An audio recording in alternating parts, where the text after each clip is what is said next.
अगर आपके अंदर लात जूता गाली गलौज खा के रहने की क्षमता है तो आप राजद में रह सकते हैं। तो राजद एक ऐसी पार्टी है जिसको आप पार्टी मान ही नहीं सकते हैं। क्या है? राजद एक प्राइवेट लिमिटेड कंपनी है, एक जागीर है। शहाबुद्दीन साहब के सब जनाजे की जब बात आई तो राजद परिवार का रवैया किस प्रकार से सामने आया। हाँ। तो ये तो रामराज और अनिल सम्राट तो वो छोटा सा लोग है। ये लड़ाई तो तेजस्वी वर्सेस तेज प्रताप का है ना, इसमें कहाँ लड़ाई राजनीतिक लड़ाई है। दो भाई आपस में लड़ रहा है, सत्ता की लालच में लड़ाई लड़ रहा है। बिहार की राजनीति में लोकतंत्र खत्म हो गया है और राजतंत्र बाकी हावी हो गया है। सामाजिक न्याय की लड़ाई जो आपके पिताजी लड़ रहे थे वो किससे लड़ रहे थे? वो क्या मुसलमानों से लड़ रहे थे? वो पिछड़ों से लड़ रहे थे? वो दलितों से लड़ रहे थे? नहीं, वो A to Z जो आप समीकरण बना रहे हैं ना, वो उसी समीकरण से लड़ाई हो रही थी। जिससे लड़ाई उससे सगाई। 350 करोड़ का वो मुकदमा जिसपे लगातार ईडी और सीबीआई तेजस्वी यादव जी से और राजद परिवार के लोगों से लगातार पूछताछ कर रही थी, वो आज एक भी पूछताछ नहीं हो रहा है। वो 350 करोड़ का मुकदमा कहां चला गया? तो कहीं ना कहीं आप इस बात को मान लीजिए कि तेजस्वी यादव जी ने अपने उपदेशों को, अपने सिद्धांतों के साथ समझौता कर लिया है, पार्टी का बेड़ा गर्क कर दिया है। एक भाजपा ने ही तय किया है कि राजद को कितना बोलना है, क्या बोलना है। और यही कारण है कि लालू यादव जी को सामाजिक न्याय की लड़ाई अब A to Z में बदल गई। A to Z में सर्वजन बात बराबर, सबका साथ सबका विकास भी वही चीज है। सबका साथ सबका विकास, जो एजेंडा पे भाजपा चल रही है उसी एजेंडा पे आप चल रहे हैं। तो भाजपा ने जो स्क्रिप्ट तय किया है आप उसी स्क्रिप्ट को पढ़ रहे हैं, आप उसी स्क्रिप्ट पे बात कर रहे हैं, क्योंकि आप में दम नहीं है कि आप भाजपा से लड़ाई लड़ सके। वो ऐसे दलितों को टिकट दिया जा रहा है जिसके मुंह में जबान नहीं है। अब जैसे जनक राम, भाजपा का दलित चेहरा, आप इसे क्या अपेक्षा कीजिएगा कि दलितों की लड़ाई लड़ेंगे, दलितों के अधिकार की बात करेंगे? बोल्ड दलित नेता को कोई टिकट नहीं देता, कोई पार्टी, चाहे राजद हो, भाजपा हो, कोई सपा हो। पॉकेट के दलित नेताओं को आप टिकट देकर जी हुजूर पर कोई जी हुजूरी करके उनके ऊपर कोई एहसान नहीं कर रहे हैं। और अगर रिजर्वेशन लोकसभा में हो सकता है, विधानसभा में हो सकता है, तो उसी रिजर्वेशन और उसी संख्या के आधार पर अगर आप टिकट तय करने वाले लोग हैं तो उसी संख्या के आधार पर आप लोकसभा के बाद आप राज्यसभा में भी टिकट तय कीजिए। आप उसी संख्या के आधार पर विधानसभा के बाद विधान परिषद में भी टिकट तय कीजिए। तब मैं मानूंगा कि आपके अंदर ईमानदारी बाकी है। तब A to Z है। तब A to Z खाली लोकसभा में क्यों होगा, विधान परिषद में क्यों नहीं होगा, राज्यसभा में क्यों नहीं होगा? राष्ट्रीय जनता दल में मामला सब कुछ अच्छा नहीं चल रहा है। मार धाड़, एक्शन, ड्रामा सब कुछ हो रहा है, इमोशन भी हो रहा है। 2 राजद नेताओं की पिटाई की गई तेज प्रताप यादव के द्वारा, एक अनिल सम्राट, एक रामराज। उसके बाद तेज प्रताप यादव सोशल मीडिया पे लिखते हैं कि मैं अपने पिता के दिखाए मार्ग पर चला, मार्गदर्शन पे चला और अब इस्तीफा दे दूंगा बाबूजी से मिलके, यानी लालू यादव जी से मिलके। तेजस्वी यादव इस पर कुछ खास बोल नहीं रहे हैं, राजद नेता भी चुप्पी साधे हुए हैं। तो हमारे साथ हैं पप्पू यादव की पार्टी जन अधिकार पार्टी के नेता प्रवक्ता शाहान परवेज जी। शाहान जी, राजद में जो कुछ हो रहा है उससे आपको कितना नुकसान होगा पप्पू यादव की पार्टी को, और राजद को क्या लग रहा है कि होगा? देखिए वेद भाई, मैं इस बात को बहुत तरजीह नहीं दे रहा हूँ और मैं चाहता हूँ कि आप भी इस बात को बहुत तरजीह मत दीजिए। ये एक पारिवारिक विवाद है और परिवार का कलेश है, और चूंकि एक परिवार का बिहार की राजनीति में इतना प्रभाव और पकड़ बन गया है, इसकी वजह से आप ये मीडिया के लोग सवाल पूछ रहे हैं। ये कहीं ना कहीं एक बहुत गैर जिम्मेदाराना हरकत है। एक ऐसी पार्टी जिसके अंदर वॉलंटियर का, कार्यकर्ता का कोई मान सम्मान नहीं है, अगर आपके अंदर लात जूता गाली गलौज खा के रहने की क्षमता है तो आप राजद में रह सकते हैं। ये कोई नई बात नहीं है। इस तरह से जगदानंद सिंह जी के साथ भी प्रदेश अध्यक्ष जैसे बड़े पद पे बैठने के बाद भी उनको लगातार अपमानित किया जाता है। रघुवंश बाबू को आप नहीं भूल सकते, उनके साथ क्या हुआ उनके जीवन काल में। आप शहाबुद्दीन साहब के साथ नहीं भूल सकते कि उनके मृत शरीर को लाने में और राजद के परिवार का कितना ड्रामा हुआ, ये कोई नहीं भूला है। तो राजद एक ऐसी पार्टी है जिसको आप पार्टी मान ही नहीं सकते हैं। क्या है? राजद एक प्राइवेट लिमिटेड कंपनी है, एक जागीर है। हाँ, एक जागीर बना के रख दिया है इन लोगों ने, जिसमें कार्यकर्ताओं का, वॉलंटियर की कोई ज़रूरत नहीं है और उसमें कोई महत्व भी नहीं है। अगर आपके अंदर क्षमता है कि आप लात खाइए, गाली खाइए, लात जूता खा के आप रह सकते हैं। रामराज तो आके बोले, खुल के बोले, रोए गाए और इस्तीफा भी दिए, लेकिन अनिल सम्राट चुप्पी साध लिए। देखिए, ये रामराज और अनिल सम्राट का विषय नहीं है। मैं कह रहा हूँ कि उसमें कई और बड़े नाम, मैं पीछे से भी आपको याद दिला देना चाह रहा हूँ कि जगदानंद सिंह जी के साथ लगातार क्या होता आया, रघुवंश जी के साथ क्या होता आया, शहाबुद्दीन जहाँ आपके सब जनाजे की जब बात आई तो राजद परिवार का रवैया किस प्रकार से सामने आया। हाँ। तो ये तो रामराज और अनिल सम्राट तो बहुत छोटा सा लोग है, ठीक है। तो जब बड़े बड़े लोगों की इज्जत नहीं है वहाँ पे, तो इन छोटे लोगों की क्या इज्जत? इस्तीफा तो दे रहे हैं हम तेज प्रताप इस्तीफा दें, उससे क्या मतलब है? स्वीकार किया जाएगा। कह रहे हैं कि भाई ये आपकी पार्टी, आपके घर का घमासान है। ये तेजस्वी वर्सेस तेज प्रताप का लड़ाई है।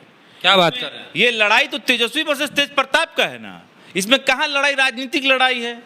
इसको आप क्यों मान रहे हैं कि बिहार की राजनीति बदल रही है, बिहार का राजनीति समीकरण बदल रहा है? बदनामी तो पार्टी बदनामी भाई, दो भाई आपस में लड़ रहा है, सत्ता की लालच में लड़ाई लड़ रहा है, विरासत की लड़ाई। ये देखिए, आज के समय में मैं आपको बता देना चाह रहा हूं कि बिहार की राजनीति लोकतांत्रिक मूल्यों से हटकर राजतांत्रिक मूल्यों पर जाकर आधारित हो गई है। अब इसका मतलब क्या है कि बिहार की राजनीति में लोकतंत्र खत्म हो गया है और राजतंत्र बाकी हावी हो गया है। आज ये सवाल आपको पूछना पड़ रहा है, ये दो भाइयों की लड़ाई है, दो भाई, एक भाई दूसरी भाई से आपस में सत्ता के लिए लड़ रहा है, जिसको आपने एक सवाल खड़ा किया और इसको आप लोग समझ रहे हैं कि ये राजनीतिक लड़ाई है। ये राजनीतिक लड़ाई नहीं, पारिवारिक लड़ाई है। क्योंकि परिवार इतना हावी हो गया है बिहार की राजनीति पे, एक विशेष परिवार इतना ज्यादा हावी हो गया है कि वो पूरी सत्ता को अपने इशारे पे नचा रहा है। लालू जी संघर्ष भी किए। लालू जी के संघर्ष को अगर तेज प्रताप याद रख, उसको मैं तो चैलेंज के साथ आपको कह रहा हूँ वेद भाई, कि इन दोनों भाइयों में से किसी को अगर राजद का मूल सिद्धांत अगर हमसे चर्चा कर ले, मैं खुला आमंत्रण दे रहा हूं इनको आपके चैनल के माध्यम से कि राजद के, राष्ट्रीय जनता दल के मूल सिद्धांतों पे अगर चर्चा कर ले हमसे आकर, और इनको अपना सिद्धांत भी अगर याद होगा, तो मैं खुली चुनौती दे रहा हूं कि आइए यार आकर चर्चा कर लीजिए आप। जिस सामाजिक न्याय का मसीहा लालू यादव जी को माना जाता है और सामाजिक न्याय की लड़ाई करने वाले और लालू यादव जी, आज उनकी पार्टी ए टू जेड की पार्टी कैसे बन गई? तो आप समझिए, आप तेजस्वी यादव जी बताइए कि ए टू जेड की लड़ाई और ये सामाजिक न्याय की लड़ाई, आप सामाजिक न्याय की लड़ाई जो आपके पिताजी लड़ रहे थे, वो किससे लड़ रहे थे? वो क्या मुसलमानों से लड़ रहे थे? वो पिछड़ों से लड़ रहे थे? वो दलितों से लड़ रहे थे? नहीं, वो ए टू जेड जो आप समीकरण बना रहे हैं ना, वो उसी समीकरण से लड़ाई हो रही थी। तो आपने अपनी पार्टी का मौलिक सिद्धांत आपको पता नहीं है। तो यानी जिससे लड़ाई बहुत दुख की बात है कि आज जो सामाजिक न्याय की जो पार्टी, लालू यादव जी की जो विचारधारा और लालू यादव जी की जो पार्टी और उनकी विचारधारा को उनके सुपुत्रों ने चंद मनुवादियों के बहकावे में उनको बेच दिया है। सिद्धांत से भटक गई है पार्टी और अब लड़ाई हो रहा है सत्ता का। यानी जिससे लड़ाई उससे सगाई, जिससे लड़ाई उससे सगाई, जिससे लड़ाई उससे सगाई। आपने बिल्कुल सही बात कहा है कि जिससे लड़ाई उससे सगाई। ये बता दें कि जिस की बात अगर लालू यादव जी को जब तक धरती रहेगी और जब तक उनके चरित्र को याद किया जाएगा, तो उनको याद किया जाएगा कि सामाजिक न्याय के योद्धा के रूप में उनको देखा जाएगा और याद किया जाएगा। हमारे नेता भी लालू यादव, मेरे मन में उनके प्रति सम्मान है, मगर उनके सुपुत्रों ने जिस प्रकार से बेड़ा गर्क कर दिया, आज उस बात का दुख है हमको कि सामाजिक न्याय की लड़ाई आप लड़ किससे रहे हैं महाराज? ये इनको दोनों को पता ही नहीं है और कह रहे हैं हम राजनीति करेंगे। ये चांदी का चम्मच लेके पैदा हुआ हुआ लोग है, इसको राजनीति का समझ नहीं है। और यहाँ पे कई ऐसे लोग हमारे जैसे नौजवान, एक चीज है, लालू जी का बेटा है ठीक है, लेकिन चुनाव तो जनता जिता रही है उनको। मैंने कहा ना कि बिहार की राजनीति लोकतांत्रिक मूल्यों से घसककर राजतांत्रिक मूल्यों में फंस गई है। राजा का बेटा राजा होगा, ये राजनीति में, लोकतंत्र में नहीं होता है। अब तो दलितों को भी दरकिनार किया जा रहा है राजद में, एक एक करके सबको दरकिनार कर दिया जाएगा। और राजद एक प्राइवेट लिमिटेड कंपनी होगी जिसमें 4-5 लोगों का नाम होता है, जैसा पोस्टर लगा, आपने देखा, आपने पिछला वीडियो भी एक चलाया। एक 4-5 लोगों की पार्टी हो गई है। उस पार्टी में अगर आपको क्षमता है कि आप माँ बहन की गाली खा के रह सकते हैं तो रहें, आप अगर जूता खा के लात खाकर रह सकते हैं तो रहें। सत्ता में नहीं है तो ये हाल है, कार्यकर्ताओं को पीटते हैं और कोई खिलाफ में अगर खबर चला दे या फेसबुक पे लिख दे तो फिर राजद समर्थक तो धज्जी उड़ा देते, धमकी दे के। देखिए, ये गुंडों की मानसिकता है। आप इनसे बहुत सभ्य स्वभाव का आप कल्पना भी मत नहीं कर सकते, और करना भी बेकार है। इनको केवल और केवल भूख है सत्ता का, इनको सत्ता की बेचैनी भी इनसे बर्दाश्त नहीं हो रही है। मैं ये कह रहा हूँ तेजस्वी भाजपा के खिलाफ भी आक्रामक नहीं होते, कभी नहीं हो सकते। 350 करोड़ का पप्पू यादव जी ने बोला ना इस बात को कि 350 करोड़ का वो मुकदमा जिसपे लगातार ईडी और सीबीआई तेजस्वी यादव जी से और राजद परिवार के लोगों से लगातार पूछताछ कर रही थी, वो आज एक भी पूछताछ नहीं हो रहा है। वो 350 करोड़ का मुकदमा कहाँ चला गया? तो कहीं ना कहीं आप इस बात को मान लीजिए कि तेजस्वी यादव जी ने अपने उपदेशों को, अपने सिद्धांतों के साथ समझौता कर लिया है, पार्टी का बेड़ा गर्क कर दिया है। एक भाजपा ने ही तय किया है कि राजद को कितना बोलना है, क्या बोलना है, और यही कारण है कि लालू यादव जी को सामाजिक न्याय की लड़ाई अब A to Z में बदल गई। यानी जैसे उत्तर प्रदेश में बहन जी की हो सर्वजन वाला मामला हो, बिल्कुल वही हुआ। A to Z में सर्वजन बात बराबर, और सबका साथ सबका विकास भी वही चीज है। सबका साथ सबका तो विकास, जो एजेंडा पे भाजपा चल रही है उसी एजेंडा पे आप चल रहे हैं। तो भाजपा ने जो स्क्रिप्ट तय किया है, आप उसी स्क्रिप्ट को पढ़ रहे हैं, आप उसी स्क्रिप्ट पे बात कर रहे हैं, क्योंकि आप में दम नहीं है कि आप भाजपा से लड़ाई लड़ सकें। आप में दम नहीं है कि आप पप्पू यादव जैसे आप सामने खड़ा होकर, और जहां पर घटना हो रही है, जहां पर जरूरत होती है, वहां पर धरती के ऊपर ग्राउंड पर उतर के काम करने की आप नहीं पहुंच पाएंगे। वो हम तो जीत गए।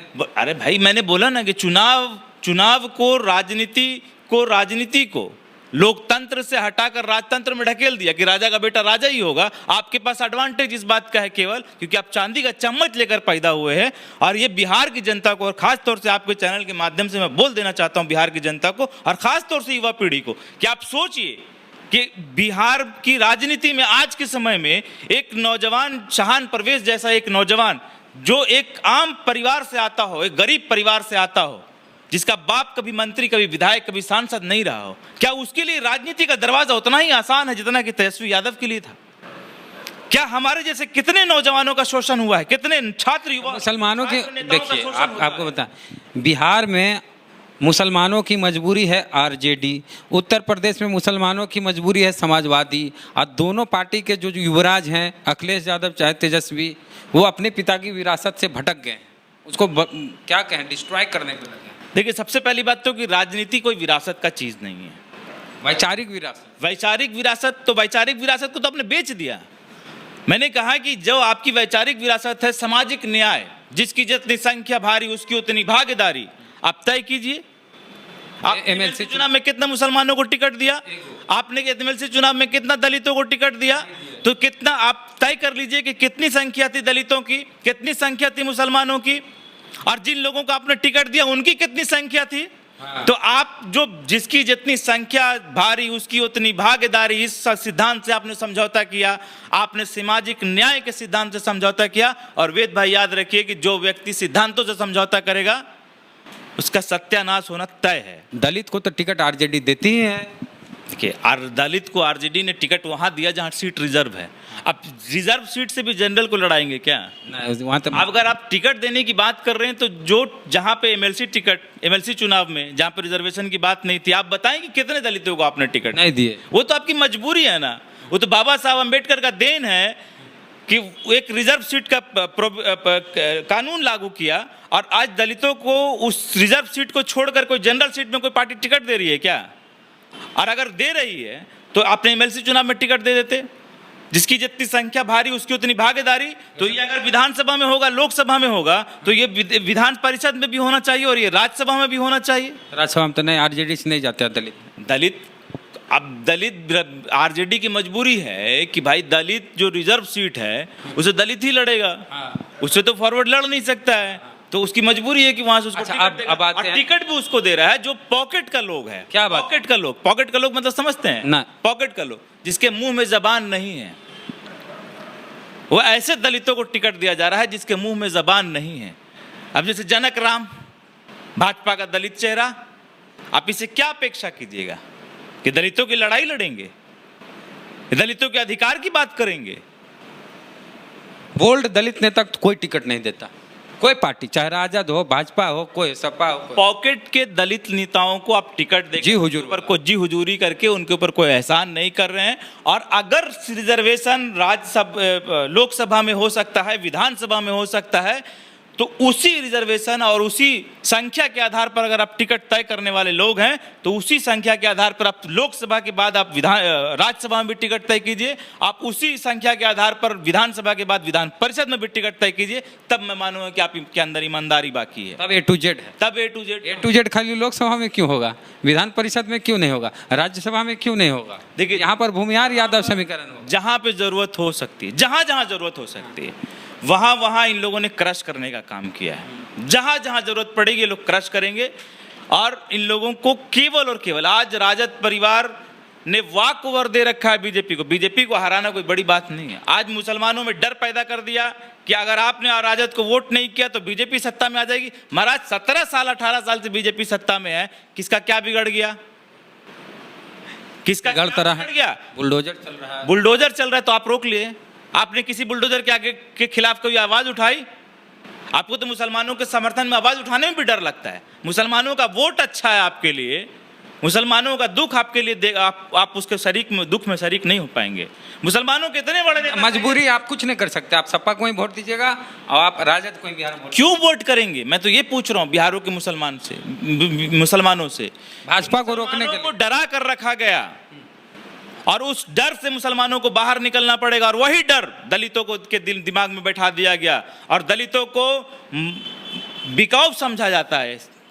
पॉकेट का पपेट दलित नेता को टिकट देकर पूरे दलित समाज को बेवकूफ बनाया जा रहा है, मूर्ख बनाया जा रहा है। चूंकि उसके अंदर एजुकेशन की कमी है, वो समझ नहीं पा रहा है इस चीज को। और इसको आपको, हमको और लोगों को जगाना पड़ेगा। अच्छा, आपके क्षेत्र में, आपके जिले में, कोई भी जिला हो, हर जिले में एक दलित विधायक तो होते हैं, रिजर्व सीट होता है। आप बताइए कि आपके जिले का जो दलित विधायक हो, कोई पार्टी का, राजद, भाजपा, जदयू, किसी पार्टी का, किसी के मुंह में जुबान है कभी कोई दलित के लिए लड़ता है? नहीं लड़ेगा। क्योंकि ये पार्टियां जो है ना, ऐसे दलितों को टिकट देती है जिसके मुंह में जुबान नहीं, जबकि उस पार्टियों में बढ़िया बढ़िया दलित लीडर होते हैं। खैर जो कहिए, ये तो पार्टी लोग वाले, पॉकेट वाले लोग को टिकट देते हैं, सच्चाई हम भी मानते हैं। और अभी जो लड़ाई राजद में चल रही है उस पर कहना है इनका, शाहन परवेज जी का, जो कि जाप के प्रवक्ता हैं, कि ये लड़ाई राजनीति की लड़ाई नहीं है, ये लड़ाई भाई भाई की लड़ाई है, बंटवारे की लड़ाई है। जैसे हिस्सेदारी होती है ना, घर का बंटवारा, तो उसी तरह पार्टी के बंटवारे की लड़ाई है। दोनों भाई में चल रही है लड़ाई और एक साजिश है जिसके तहत तेज प्रताप यादव